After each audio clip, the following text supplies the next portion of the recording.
তৃণমূলের সাসপেন্ডেড বিধায়ক হুমায়ুন কবিরের বাড়িতে রবিবার পুলিশি হানা নিয়ে সরগরম রাজ্য রাজনীতি। ছেলে গোলাম নবী আজাদ ওরফে সোহেলের বিরুদ্ধে হুমায়ুনের ব্যক্তিগত নিরাপত্তা রক্ষীকে মারধরের অভিযোগ উঠল। নিরাপত্তা রক্ষী ছুটি চাওয়ায় মারধর করে বলে পুলিশ সূত্রে জানা গিয়েছে।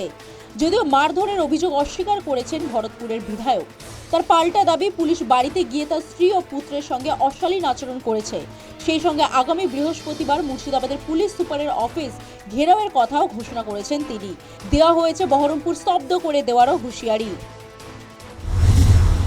সিকিউরিটি মারতে গিয়েছিল ঘরে, আমাকে সিকিউরিটি উইদাউট পারমিশনে আমার অফিস ঘরে ঢুকে মারতে গিয়েছিল।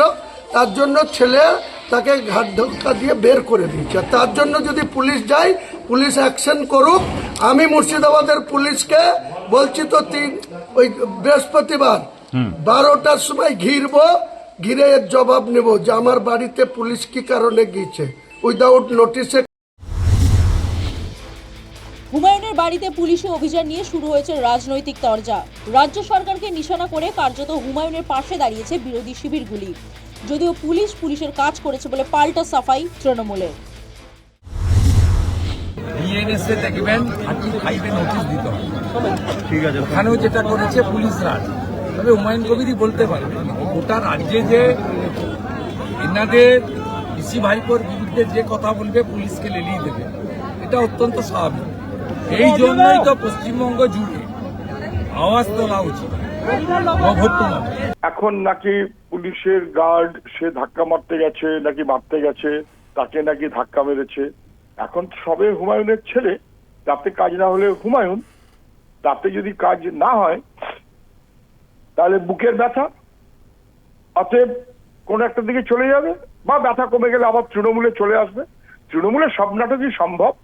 তৃণমূলের এমএলএর নাম হুমায়ুন কবির। পুলিশকে মারধর করার অধিকার কারণেই, পাশাপাশি পুলিশেরও অন্যায় করে কাউকে মারধরের অধিকার তো নেই। তাই পুলিশের গায়ে যদি কেউ হাত দিয়ে থাকে, পুলিশ তাকে গ্রেপ্তার নিশ্চয়ই করতে পারে, কিন্তু সমস্ত বিষয়টা তদন্ত সাপেক্ষ হওয়া উচিত। সত্য মিথ্যা আমরা কেউ জানি না। পুলিশের এক ধরনের ভার্সন, হুমায়ুন কবিরের এক ধরনের ভার্সন, সব মিলিয়ে গোটা বিষয়টাই তদন্ত সাপেক্ষ। তৃণমূল থেকে সাসপেন্ড হওয়ার পর গত 22শে ডিসেম্বর নতুন দল গঠন করেছে হুমায়ুন কবির। আর সেই মঞ্চ থেকে মমতা বন্দ্যোপাধ্যায় থেকে শুরু করে অভিষেক বন্দ্যোপাধ্যায়কে কড়া ভাষায় সমালোচনাও করেন। তারপরেই হুমায়ুনের বাড়িতে পুলিশি অভিযান নতুন মাত্রা পেল। News time.